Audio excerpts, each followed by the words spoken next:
She shouted at me during the first mow of spring, right as church bells rang next door.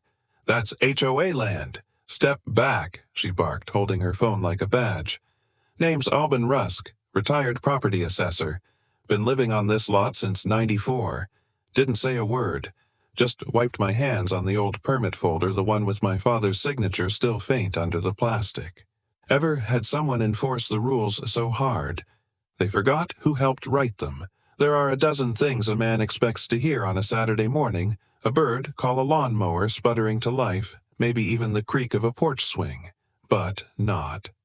"That's HOA land. You're trespassing." The words sliced through the air like a garden shear gone rogue. I froze, hand still gripping the mower handle, the engine rattling beneath me. I was barely 6 feet from the corner of my front lawn, just easing into that odd little patch where the grass always grew thicker, as if it remembered being part of something older, larger. Across the street, Sybil Graydon stood in her bathrobe and Flat's arms crossed one slipper sinking slightly into her mulch bed. Her hair was done up tight gray curls, piled like a Sunday hat, and her voice, though shrill, had the command of someone used to being listened to. I reached for the kill switch on the mower, and silence took over save for the faint ticking of the motor cooling off. "Sybil," I said, adjusting my cap, "this patch has been ours since '82. My dad—" She stepped forward. "Your father didn't sign the updated plat in 2004. I've got the records. That corner belongs to the HOA. You're cutting shared space. That's a violation." Behind her, the neighborhood was stirring. Wind chimes from the Doyle house clinked lazily. 2 houses down, Myra Joyce sat silently on her porch swing, arms folded, eyes shielded behind oversized sunglasses. She didn't move, not even a nod. Just watched. "I haven't gotten anything about that," I said, trying to keep my tone measured.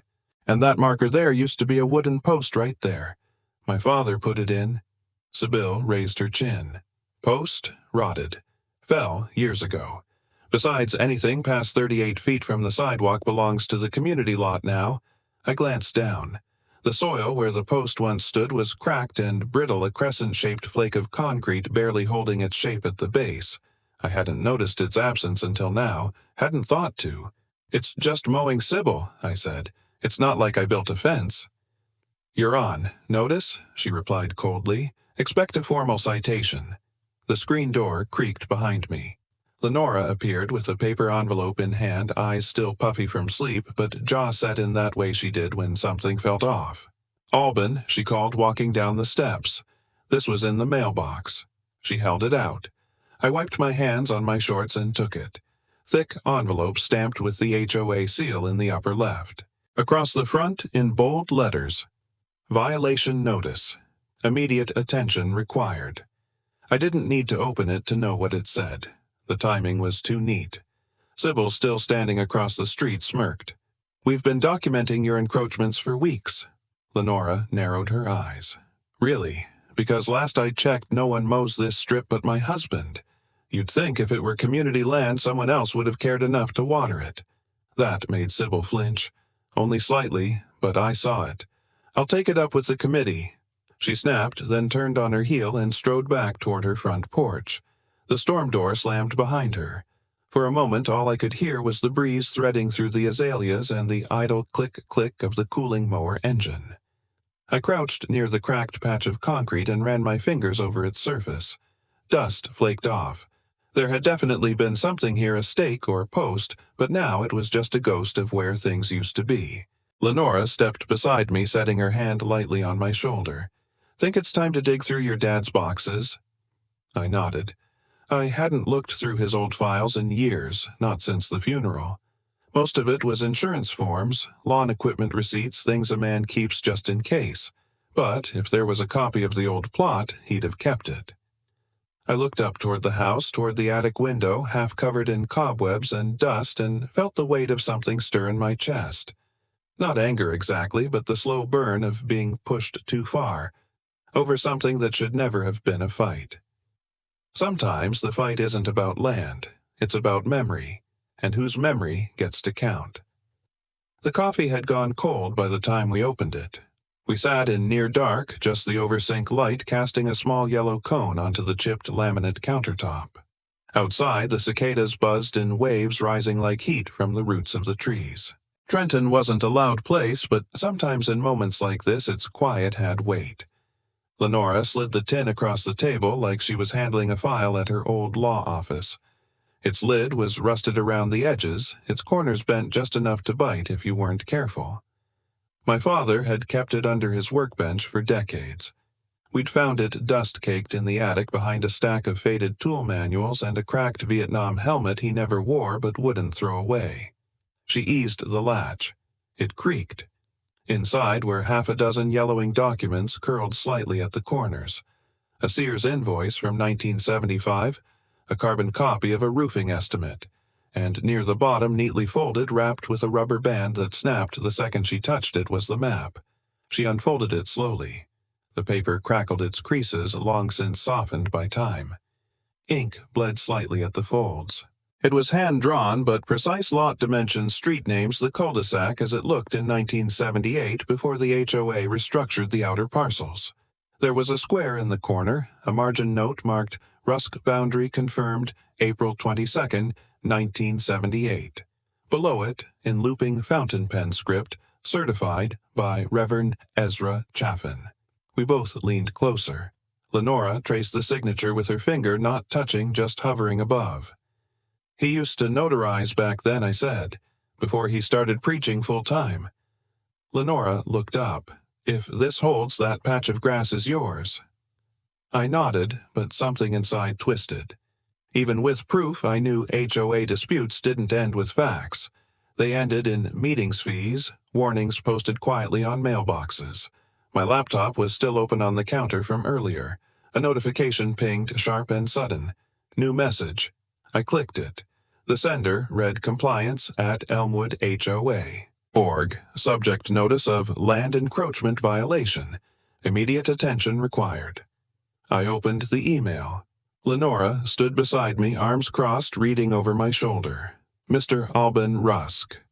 It has come to our attention that you have repeatedly breached the perimeter of communal land managed by the Elmwood Greens HOA. As of today, you are required to either 1. Remove all personal equipment and cease activity on said land, or 2. Pay a retroactive maintenance membership fee of $750 to join HOA coverage retroactively dating to January 2021. Failure to comply may result in legal action or municipal filing. Below the message was a link labeled Dispute Submission Form, highlighted in red. Retroactive, I muttered. Since when can they... I didn't finish the sentence. My hand moved on its own and slammed the laptop shut with a snap that made my coffee mug tremble on the table. Lenora, without flinching, turned to the printer in the corner, already warming up. "We'll print it. Highlight the language. Track timestamps. It's the beginning of a paper trail." I looked at her. The calm in her voice wasn't anger, it was colder, sharper, like a lawyer preparing for discovery. "They picked the wrong couple," she added, sliding a yellow highlighter into the groove between the printer trays. The map lay between us again, the signature softly glowing under the amber light. For a long moment we said nothing, just the click of the inkjet and the hum of cicadas threading through the screens. Finally I stood, walked to the phone mounted beside the fridge, the old landline we hadn't used since before smart speakers, and dialed the number I remembered by heart. Ezra Chaffin's number. It rang once, then twice. A pause, a click, then, "This number is no longer in service." The projector buzzed like a lazy wasp, and the rain tapping on the roof felt louder than it should have. Someone fiddled with the thermostat in the corner, though the room already smelled like damp wool and stale coffee. Sybil Graydon stood center front, her slide remote clicking like a metronome of accusation. The screen behind her glowed with an image that made my stomach shift. It was our backyard taken from an angle I didn't recognize, probably from the Greenbelt Trail 2 lots over. The corner near the azaleas looked distorted under the fisheye lens. She'd added arrows and lines in red like a crime scene photo. "As you can see," Sybil said, pausing for effect, "the fence line was adjusted illegally. This has created not only a visual inconsistency, but a liability issue. Emergency access is now partially obstructed by private modifications." She turned, slightly facing the crowd of about 20 folding chairs. The HOA guidelines are clear. No encroachments beyond 37 feet from curb to rear perimeter. Period. Someone coughed. A chair creaked. The rain ticked harder. Lenora sat beside me, calm as a lit candle. Her folder rested on her lap, fingers lightly tracing the tabs, maps, bylaws, the notarized document with Ezra's signature. She hadn't opened it yet. 2 rows behind us, Myra Joyce sat in her usual way, slightly to the side, hands resting on her purse. She wore a deep maroon cardigan, and I noticed her thumb brushing rhythmically over a pin and old Veterans Auxiliary badge silver-chipped at the edges. She wasn't looking at Sybil. Her eyes were fixed on a water stain spreading slowly across the ceiling. I exhaled and stood. Sybil raised her eyebrows. "Mr. Rusk will allow rebuttals during open comment." "I'm not rebutting," I said, walking slowly to the projector stand. "I just want to show something." Lenora handed me the laminated printout of the 1978 lot map. I slid it under the document camera. The projected image shifted to a hand-drawn lot sketch cleaner and simpler than the previous photo. No arrows, no red boxes. Just lines. Measurements. Notations. Lot 12B. Rusk boundary confirmed April 22, 1978, I read aloud. Notarized by Ezra Chaffin. This is the same section marked in your image. We haven't moved the fence. Sybil clicked her tongue. That was before the 2004 boundary review. Right, I said, but the 2004 review was voluntary. We opted out. My father never signed the revised plat. The room stirred. I caught a sideways glance exchanged between 2 younger residents in the back, Jake from Lot 7 and Ms. Dawson from Lot 3. Their eyebrows had shifted from neutral to curious. Sybil stiffened. The HOA has evolved since then. This is about consistency and safety. Understood, Lenora said calmly, which is why we're happy to submit this documentation formally, along with the original images and maintenance history. Sybil narrowed her eyes. Any non-committee comments are considered unofficial. We'll review your files and reach out. Then Myra spoke. She didn't raise her voice, but the silence made her words louder than they were. That fence hasn't changed since the Reagan years. Heads turned. Someone near the back stifled a chuckle. Sybil's eyes sharpened. Mrs. Joyce, with respect, only committee officers may speak during deliberation. The hush that followed wasn't total, but it had weight. Myra's lips thinned. Her thumb stopped moving across the pin. I sat down slowly. The rest of the meeting trickled into routine announcements, tree trimming schedule, a bake sale for Memorial Day, but the air never quite recovered. Afterward, I lingered by the coffee urn pretending to refill my cup. Myra shuffled up beside me. "I remember your daddy planting that post," she said, eyes on the styrofoam cup in her hand. "Him and Ezra one morning with a sledge and a tape measure. Right where that fence corner still stands?" "You sure?" I asked, voice low. She nodded once. "I was on the porch next door. May 85. My husband had just come back from surgery." Before I could thank her, she turned and left, leaving behind a faint trail of lavender and cedar. I wandered into the hallway. The bulletin board hadn't changed in years. Lost dog flyers. Babysitter cards, a flyer for a CPR workshop from 2019.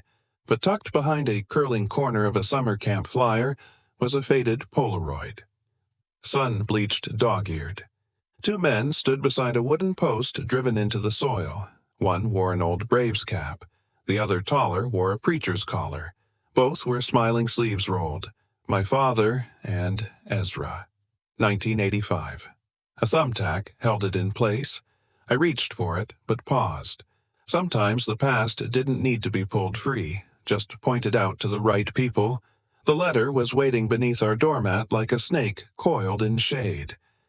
Lenora had bent to pick up the morning paper when her fingers brushed the envelope. No postage, no return address, just a pale cream sheet folded once tucked in a blue envelope. Centered on the flap, someone had tried to stamp it with a wax seal. Only it wasn't wax and it wasn't sealed.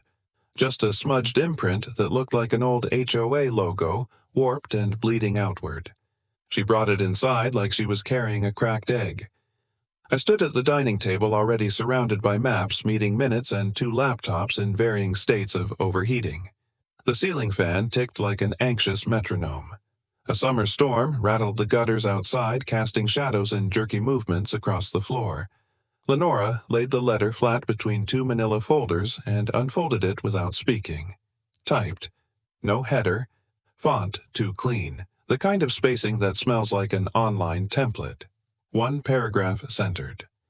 Dear residents, in the spirit of shared growth and community stewardship, we are extending an invitation to the Rusk household to formally donate the unutilized corner lot to the Elmwood Greens Community Land Stewardship Fund. This would serve as a symbolic gesture of unity and eliminate long-standing confusion over plot lines. Your generosity would not go unnoticed.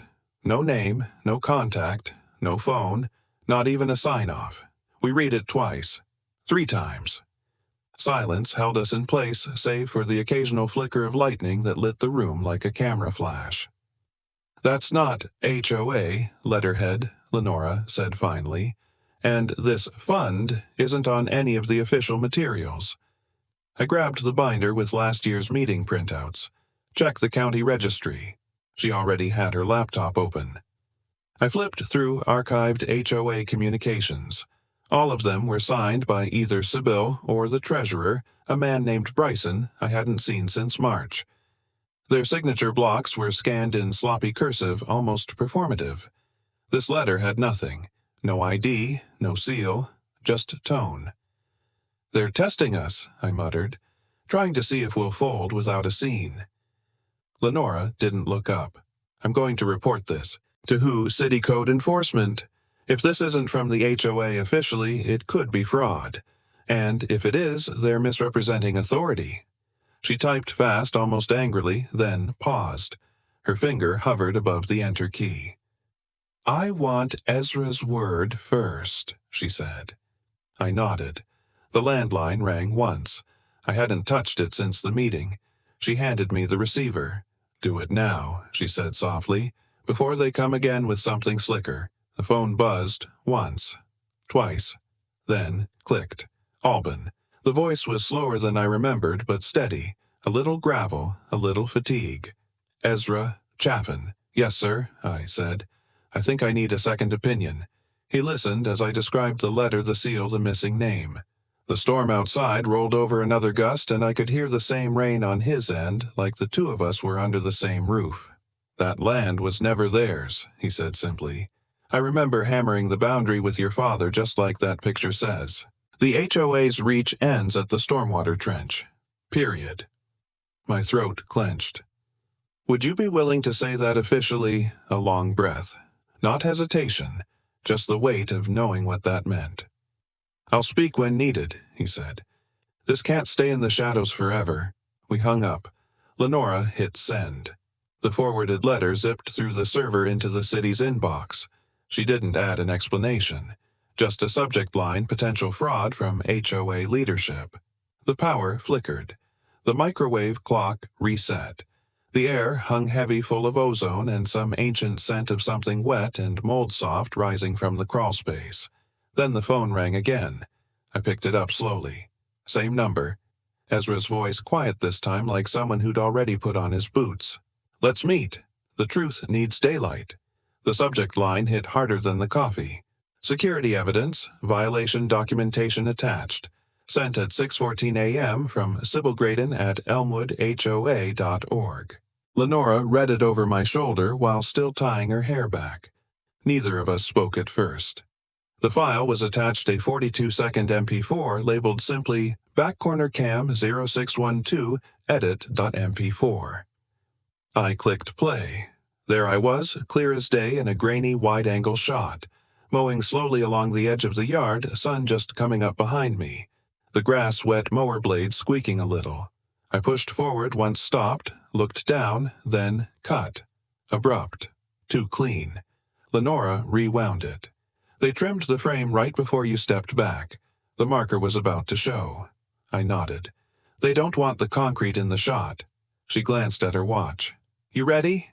We arrived at the HOA conference room just before 8. The lights buzzed overhead soft and cold. Coffee urn, half full, lukewarm already. Chairs arranged in an uncomfortable oval. Sybil was already there arranging papers like she was setting up for a deposition. Ezra sat in the back row. No Bible, just a brown leather notebook on his lap. The screen on the wall flickered to life. "Thank you all for coming," Sybil began saccharine in tone but stiff in posture. "We've received concerning footage indicating a boundary violation. For transparency, we're showing it today." She nodded to Bryson, the treasurer, who tapped his laptop. The projector blinked, then played the clip. Same one from the email, same edit. There was a pause when it ended, an almost imperceptible tightness across the room. I stood. "May I?" Sybil sighed. Briefly. I walked to the screen. "You'll notice something missing. In that footage, I stop at the edge, but the moment I step back, gone." I clicked the remote.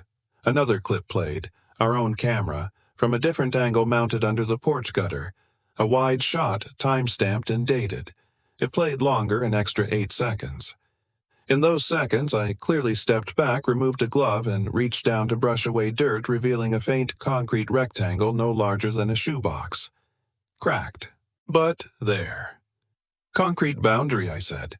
"Set in 1985. Ezra's eyes lifted. He didn't move, but I saw it, the smallest nod. Lenora stepped up holding a printed log. "This is a time-stamped activity record from our security system synced with motion detection. The cut in the HOA footage doesn't align naturally, it skips exactly 8.4 seconds. A rustle of shifting paper. One board member, Ms. Ferguson, raised an eyebrow. I turned to the projector, pulled out a folder. The old map, the one signed by Ezra years ago, flattened gently onto the light pad. I adjusted the image overlay so it matched the photograph from the edited clip. Concrete marker aligned with the square in the drawing. The room exhaled all at once.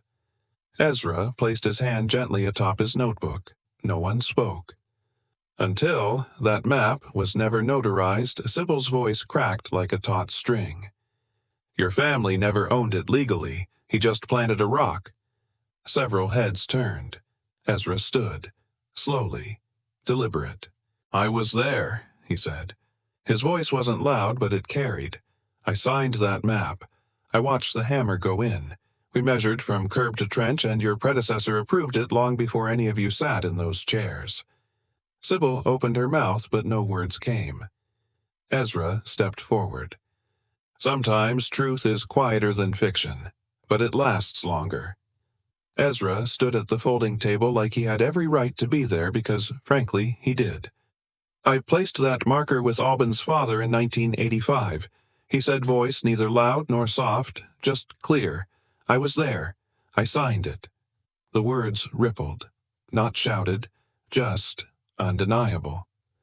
The community hall was packed that evening, tighter than I'd ever seen it. Someone had opened the side doors, letting in summer air thick with honeysuckle and motor oil. Box fans whirred on either side of the room. Fold-out chairs creaked under shifting weight. Even the local paper sent a young reporter wide-eyed notebook open on his knee. Ezra reached into his leather case and pulled out a worn manila envelope. The flap was torn the glue dry and curling like old leaves. He held it up for everyone to see. The faded handwriting on the front read, "Deed Revision, Reserved Strip, Chaffin Rusk, 1987. This document, he said, was filed at the Dade County Clerk's Office in July of 1987. It revises the original property line agreements between the Elmwood Association and the Rusk household, retaining full rights to the corner strip as a buffer zone, not common space." A low hum of whispers stirred in the back rows. He unfolded the document slowly. Pages, yellowed edges, crimped. He laid the first one flat on the projector glass. The stamp in the upper left was still legible, filed July 14, 1987. Office of the Clerk, Dade County, Georgia. Ezra tapped the bottom right corner, signed by then-President Raymond Elster and witnessed by myself as HOA chaplain. He glanced toward the front row. "I have a photograph, too, dated that same summer. Shows Albert Rusk Alban's father and me placing the boundary post with a Senko hammer and a spool of orange surveyor tape." I didn't need to look. I'd stared at that photo for days, but now projected 10 feet high, it carried a weight even I hadn't anticipated. The post was wooden then, fresh. You could still see the green paint marker. Ezra, sleeves rolled, sun in his eyes. My father, leaner than I remembered, holding the post steady, a cigarette tucked behind his ear. A few gasps, some shifting. Sybil sat rigid, arms folded so tightly her knuckles were pale. She didn't look up. Lenora stood next, calm, precise. In addition to Reverend Chaffin's testimony, we've received a notarized boundary confirmation from the Dade County Clerk's office dated last week. She held the document with 2 fingers like a neutral offering. It verifies that the original post location falls within Lot 12B, registered under the Rusk name continuously since 1977. She handed it to the board chair, who placed it atop the growing pile of evidence. The room went still, not silent, just breathless. Board Chair Dana Freeman cleared her throat. We will now vote on the matter of Lot 12B's northeast boundary and the validity of HOA Citation 2022-04R. Each vote was cast aloud. Affirm the Rusk boundary, Dana said. Yes.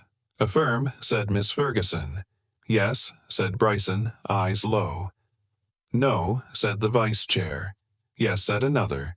No, another, as Dana repeated as tiebreaker. 5-2. It was done. The warning letters would be revoked. The property line acknowledged. The crowd murmured not wild applause, just the release of tension. Some looked at us with nods. Others looked away, unsure how to feel. Sybil sat unmoved, eyes locked forward. Her lips moved almost imperceptibly. I only wanted order. Ezra, standing beside her, turned not unkindly. He didn't raise his voice. Then you should have started with truth. She didn't respond. I looked toward the back where Myra Joyce had stood beside her seat, arms, crossed face, unreadable. Her veteran's auxiliary pin caught the projector's glow. As the meeting adjourned, people began to gather their things slowly, as if not quite ready to return to regular life. Something had shifted, not just about the land, but about who held power in our little square of Georgia earth. Ezra turned to me as people filtered out. Truth, he said, isn't loud, but it echoes longer than most would like. The bell at St. Elmo's rang 9 times that Sunday morning. It always rang, 9 times 3 sets of 3 slow and hollow, but that morning it felt louder, the kind of sound that didn't just fill the air but settled in your chest and stayed. That was also the moment the HOA email hit. Subject: leadership change, and community acknowledgement. Body: President Sybil Graydon has formally resigned. Alban Rusk appointed as honorary advisor to the Elmwood Greens Historical Oversight Committee. I read it twice. Lenora handed me coffee without a word. The porch swing rocked slightly as we both sat watching the green across the street. Folding chairs had been set up, early rows and rows of them, facing a newly planted azalea bed just a few feet from where the wooden post once stood. Myra Joyce sat on the other side of the green, alone, on her own porch swing, a wide straw hat tilted just enough to shadow her face. In her lap, a photograph. I recognized the edges even from here. I walked over after a few minutes. She looked up as I approached the corner of her mouth, lifting not quite a smile, more like an exhale. She handed me the photo, faded, bent at the corners, taken at a community picnic in 80.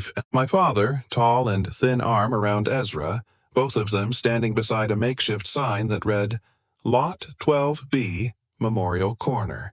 And there was Myra, smiling, hand on her hip, her volunteer auxiliary pin catching the sun. He'd be proud, she said. Her voice cracked, but just barely. Not because you won, because you waited until it mattered. I looked back toward our side of the green. A few neighbors had gathered now. Dana Freeman from the HOA waved. A new banner fluttered near the table, Veteran Memorial Garden, dedicated July 2022. Someone had arranged small American flags in a half-moon pattern around the new flower beds. No speeches, just quiet nods. A sort of gentle ceremony, the kind small towns still knew how to do. I walked back to the corner. The old wooden board lay beside the post, weathered, one nail still stuck in place bent. Lenora had cleaned it, sanded the worst of the rot. She stood holding a small hammer, not offering it, just waiting. I took it.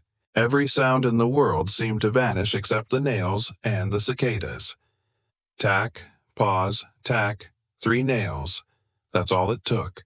I didn't pound them in like I was building a wall, just enough to fix the board back where it had always belonged. Not as a line between mine and yours, but as something else entirely. A memory marker. The green around it wasn't perfect. Some patches of crabgrass, a few cigarette butts half buried, but for the first time in months, I didn't see conflict. I saw care. Myra came over slow and deliberate. She placed a small vase near the board, plastic roses, faded blue. Ezra wanted this here, she whispered. Said memory matters more than monuments. Across the street, Sybil stood in her front window. She didn't come out. She just stood there, half-shadowed by a curtain, one hand near her chest. I couldn't see what she was holding, but I knew it wasn't a phone. Not this time. Then slowly she turned away and disappeared into the dim light of her hallway. I didn't feel triumphant.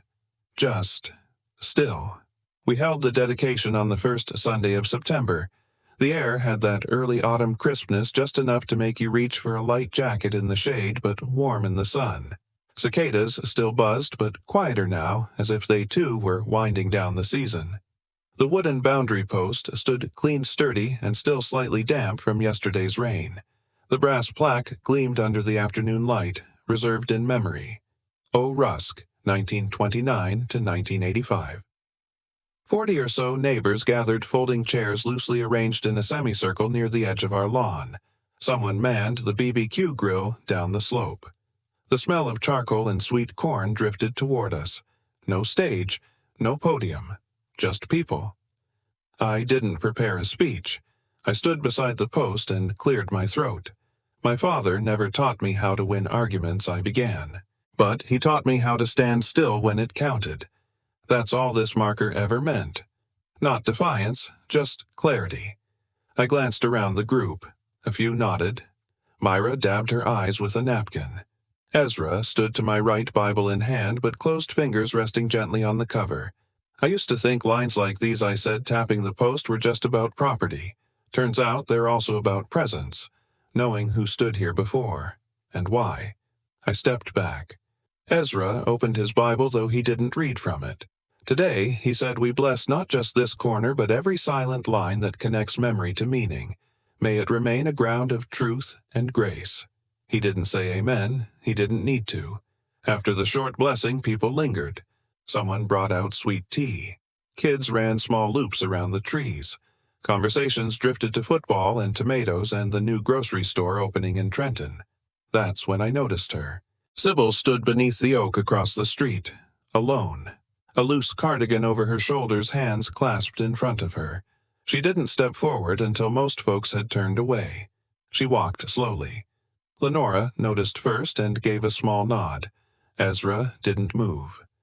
Sybil stopped in front of me and held out a thin white envelope, creased soft at the corners. It's dated July 2nd, she said quietly. I never sent it. I looked at it. No return address, no HOA letterhead, just my name handwritten. Inside was her formal resignation from the HOA. A few lines, typed, signed. I folded the flap back and met her eyes. You were right, she said, barely audible. I wasn't losing control. I never had it. For a moment I thought about what to say. But some things don't need reply. I just nodded, and she turned, stepping away into the dwindling crowd, the cardigan trailing like smoke behind her. The sun had dropped halfway behind the hills. A boy, maybe 6 or 7, walked up to the post. He wore a shirt 2 sizes too big, dragging a white daisy in his hand. He didn't ask permission. He knelt down and placed the flower gently at the post's base. Then he looked up at me and grinned, one of those toothless, lopsided grins that cut right through you. His mother called from the grill, and he ran back, waving once before disappearing behind the table. I didn't ask who he was. Some gestures don't belong to anyone in particular. They belong to time. As I stood there, One hand resting on the brass plaque cicadas clicking behind me, I realized something: the most important lines aren't drawn in soil. They're drawn in memory and rewritten if we're lucky in grace. The breeze that afternoon stirred the edges of the memorial post, now whole again, clean upright, and no longer a battleground. It stood not as a line between neighbors, but as a quiet witness to time mistakes and small redemptions. Sometimes the boundaries we fight hardest to defend turn out to be the ones we needed to understand differently. Justice doesn't always roar. Now and then it just stands still and lets the truth settle like dust after a long summer. And people, yes, even the ones who yell across driveways, can soften too. Has a long-standing line in your life ever been redrawn for the better? We'd love to hear your story in the comments, or follow the channel for more true-life reckonings worth remembering.